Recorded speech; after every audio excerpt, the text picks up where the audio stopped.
Section 2, Background to the Exodus. There were several exoduses before the Passover Exodus. When we think about it, we have the Garden of Eden, where there's an exodus of Adam and Eve because of disobedience. We had Noah and the flood, where all mankind was destroyed except for Noah and his family, for which he built an ark. There was the Tower of Babel, where all mankind wanted to be in one place and make a name for themselves. They wouldn't be dispersed, but God wanted them dispersed, so he confused the languages. There was the calling of Abraham from Mesopotamia to be a stranger in Canaan, which would later become Israel. And then there was Joseph, followed by his brothers. Joseph went to Egypt as a slave because his brothers sold them, and his brothers and then father went because of a famine in the land. Now, to help understand the Exoduses and some of the dynamic with Israel, we have this map of the Middle East. You see where it says Mesopotamia up north, and you have the Tigris and Euphrates River. Down to the southwest, you have Egypt with the Nile River. And these were the two empires because they had a steady supply of water by which they had regular farming they could build upon. Now, Israel is in between. It's a land bridge. You see where it says Megiddo, Jerusalem, Gaza, etc. And so it was a bridge between these two empires. The Saudi Arabia part in between is a desert, so people would not cross from Egypt directly to Mesopotamia, but they'd go through Israel. So God put Israel in the middle of the empires, and he handled the water issue differently with Israel. In Deuteronomy 11:12, it says, "But the land that you are going over to possess is a land of hills and valleys, which drinks water by the rain from heaven, a land that the Lord your God cares for. The eyes of the Lord your God are always upon it, from the beginning of the year to the end of the year." So we see here that Israel was a land, or the people of Israel were in a situation geographically where they had to depend on God, and this has been true through the ages. That God wants his people to depend on him and not on the world system. So we have two systems on the earth today, and always have had. You have the world system, and you have the kingdom of God. And people, to be part of the kingdom of God, you have to depend on God, that he'll take care of things. And when he doesn't, it's because he may not want you to have the thing. It's said that God pays for what he orders. And no amount of prayer or whatever will get you something that God doesn't want you to have. Before we move on, there's a second map there that shows where Abraham's descendants and his nephew Lot's descendants ended up. And so on the to the left, where it says then the Holy Land, you see Ammon and Moab, which would be through the two sons of Lot through his two daughters. And then below that is Edom, which is where Esau settled. And well below that is Midian. Midian was one of the sons of Abraham through Keturah when he remarried long after the death of Sarah. And it's believed that the Ishmael ended up settling a lot with Midian, which explains the whole sort of mystery when Jacob's sons sold their brother Joseph. it kept referring to Ishmaelites and Midianites back and forth, but it was sort of one group there.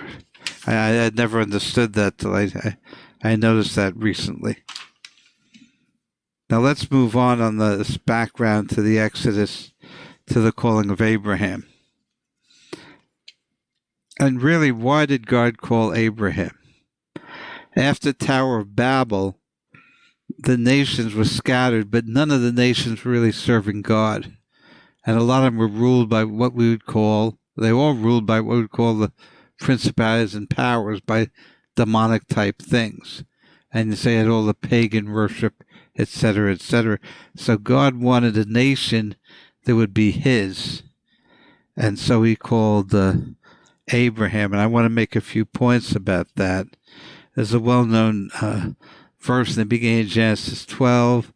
Now the Lord said to Abram, "Go from your country and your kindred and your father's house to the land that I will show you, and I will make of you a great nation. I will bless you and make your name great, so that you will be a blessing. I will bless those that bless you, and he who dishonors you I will curse. And in you," actually referring to his seed, referring to Jesus, "all the families of the earth will be blessed." I mentioned there, I'm going to make the other points in a minute, but if you study the whole life of Abraham, it foreshadows so many future events. It's like a microcosm of things that come in the future. For example, in Genesis 12 there, later on in the chapter, it says Abraham and Sarah went into Egypt during a famine in the land, not unlike what happened to Jacob's family years later. Two other verses I want to mention and explain a very, very significant thing I think we miss when we see the calling of Abraham and ultimately the people of Israel. In Genesis 15, a covenant's made between Abraham and God with references to the Exodus, the fire by day and the cloud by night, and in some ways the cross, because it talks about that great darkness that he had at the 6th hour during the crucifixion. But Genesis 15:12, as the sun was going down, a deep sleep fell on Abram, and behold, dreadful and great darkness fell upon him. Then the Lord said to Abram, "Know for certain that your offspring will be sojourners in a land that is not theirs, and will be servants there, and they will be afflicted for 400 years. But I will bring judgment on the nation that they serve, and afterwards they shall come out with great possessions. As for you, you shall go down to your fathers in peace. You shall be buried in a good old age, and they shall come back here in the 4th generation, for the iniquity of the Ammonites is not complete." And then further down, at the time that God, or I believe it was Yeshua, Jesus then, appeared with the 2 angels in Mamre with Abraham, and they were negotiating over, God was saying, "Should I tell Abraham what I'm going to do with Sodom and Gomorrah?" And it says there, "For I, God, have chosen him, they may command his children and his household after him to keep the way of the Lord by doing righteousness and justice, so the Lord may bring to Abraham what he has promised." And so you have a microcosm of the Torah there, because he's to command his family and his workers, you could say. And remember, Abraham, we're told at the time he went to war to rescue Lot, had 318 trained men in his household. That's quite a business enterprise. We don't think about that, but he was a very rich man. And so he was training up his workers, and he was going to be training up his family to be obedient so they could get the blessings. And so God was choosing someone to do that. But there's something else here in this whole calling forth a nation is that the Torah and the things given the Jewish people were not just to be for them. There are many verses in the Torah that says it'll be the same Torah for the native born, meaning the Israelites, as the strangers in the land. Like the mixed multitude came out of Egypt, like Ruth and like so many other Gentiles that attached themselves to Israel. And specifically, I think this is well expressed in Deuteronomy. Deuteronomy 4, verse 5 through 8. And I'm going to read that. See, I have taught you statutes and rules as the Lord my God commanded me. So this is Moses speaking. That you should do them in the land you are entering to take possession of it. Keep them and do them, for that will be your wisdom and your understanding in the sight of the peoples, who when they hear all these statutes will say, surely this is a great this great nation's wise and understanding people. For what great nation is there that has a God so near that the Lord your God is with us whenever you call upon him? And what great nation is there that has the statutes and rules, etc., I've set before you today? So we see here is Israel was to be an example for other nations to follow. They were not to just take these things for us and nobody else.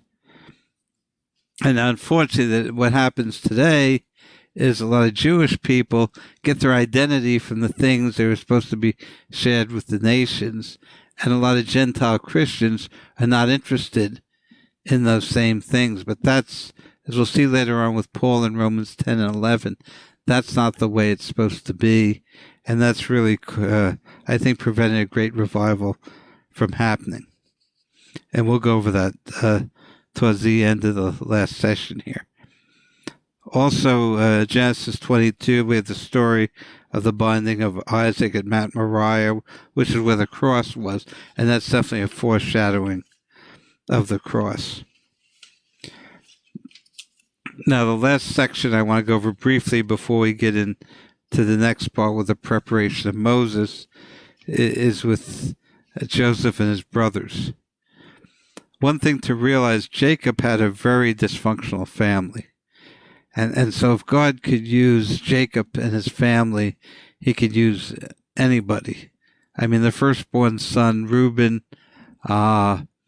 slept with Bilhah, which would have been Rachel's concubine. I mean, and then later on, Simeon and Levi got in trouble with killing the men of Shechem after they got circumcised on behalf of their sister Dinah.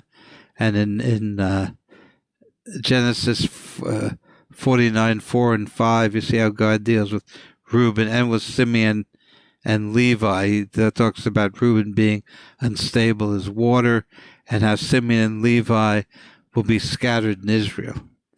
And then, of course, you had Judah, had a child through his daughter-in-law who was dressed as a prostitute.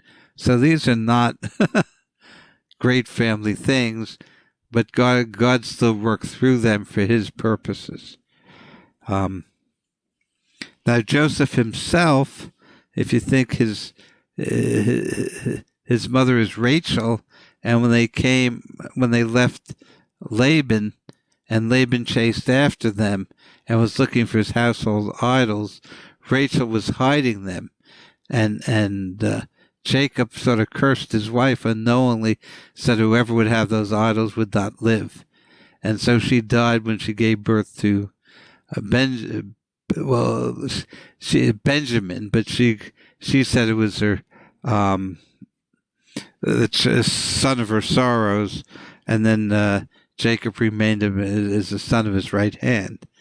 So Joseph would have been, from a different mother than the rest of his brothers, other than his baby brother Benjamin, and because of losing Rachel, I think Jacob favored Joseph. And when Joseph had a dream and talked about his brothers bowing down and the other dream, it caused a lot of jealousy.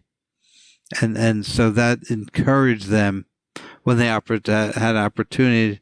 They thought about killing him, but they couldn't do that. So they threw him in a pit, and then they sold him, to the Ishmaelites, Midianites. So he went from a dream to a pit, and when he got in Egypt, after the incident with Potiphar's wife, he was back in the pit or the jail, and there he had dreams with the baker and the cupbearer, who then the cupbearer remembered the dream, and he had the dreams for Pharaoh, which rose him to be the right-hand man for Pharaoh. I'm not going to go into the full story, but there is an interesting thing, and I mentioned there in Genesis 47, 22, and 26, because after the dreams and Joseph was put in charge of the storehouse, when they had the lean years, he bought up the land of Egypt from the different families in exchange for grain. But it says something very interesting, that the one group that still owned land were the priests. And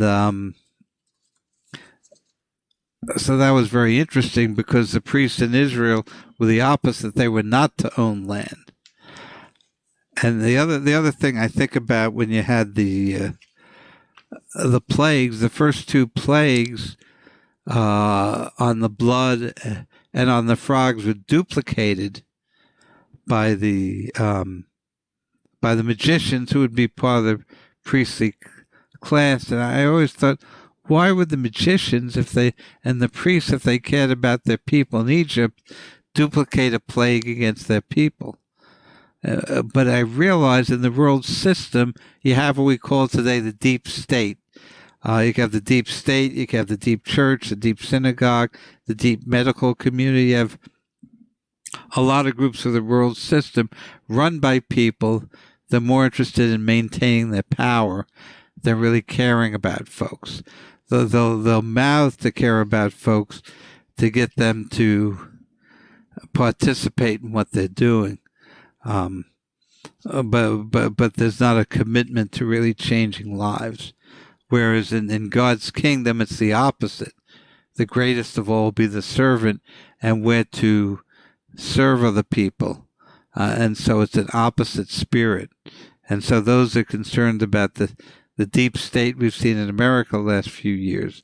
There's been more and more revealed. The solution to it is God's kingdom, where you serve the people that are not being served.